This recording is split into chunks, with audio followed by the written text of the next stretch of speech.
A new United Nations Commission report accuses Israel of committing acts of genocide in Gaza. The 72-page analysis, led by 3 independent experts including Navi Pillay, is among the strongest UN-affiliated findings on the conflict. Released as Israel launched a ground offensive in Gaza, the report's timing underscores its urgency. The Commission's investigation drew on interviews, verified documents, media reports, and satellite imagery to build a comprehensive case. The conflict began after Hamas's October 2023 attack, which killed 1,200 people in Israel and led to a massive Israeli military response.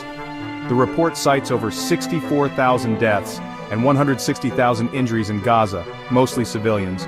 It accuses Israel of committing 4 of the 5 acts of genocide defined by the 1948 UN Genocide Convention, focusing on intent to destroy a group. The Commission argues that Israeli military actions and official statements demonstrate this intent. Its findings now enter the global stage, fueling legal and diplomatic debate. The report's first accusation is the killing of Palestinians in Gaza, with evidence of mass civilian deaths, especially women and children.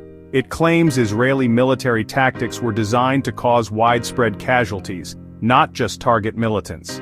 The second act is causing serious bodily or mental harm, citing mass displacement and mistreatment of detainees as deliberate infliction of suffering. The third act is creating life-threatening conditions, destroying homes, schools, and hospitals, and causing famine. The report details the collapse of Gaza's healthcare system and the destruction of essential infrastructure.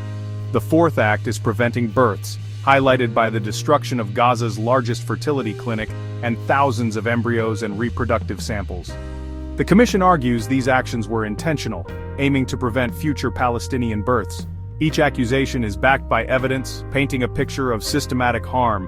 The report frames these acts as part of a broader strategy to destroy the group in whole or in part. These findings set the stage for international scrutiny. The Commission presents stark statistics. Nearly half of those killed are women and children, and most casualties are civilians. It documents attacks on homes, hospitals, and supposed safe zones, including a case where children and an ambulance were targeted.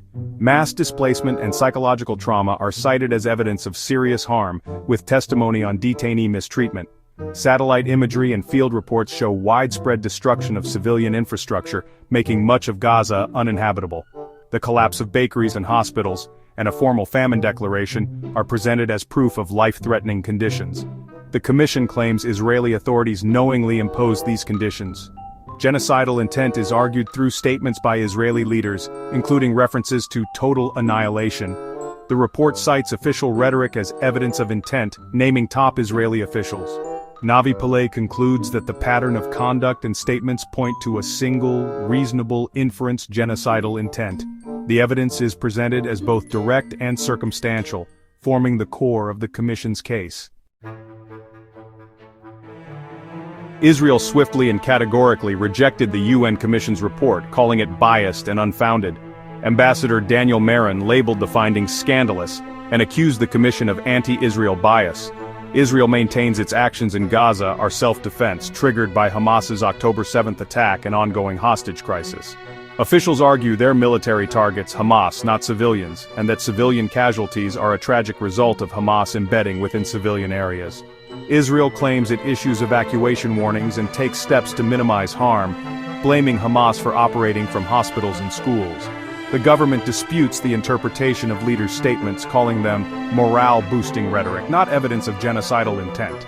Israel insists its fight is with Hamas, not the Palestinian people. The official position is that the UN report ignores battlefield complexities and unfairly singles out Israel. Israel argues the report delegitimizes its right to self-defense and overlooks Hamas's role in the conflict. This UN report is the most serious legal challenge Israel has faced, adding weight to ongoing genocide allegations at the International Court of Justice.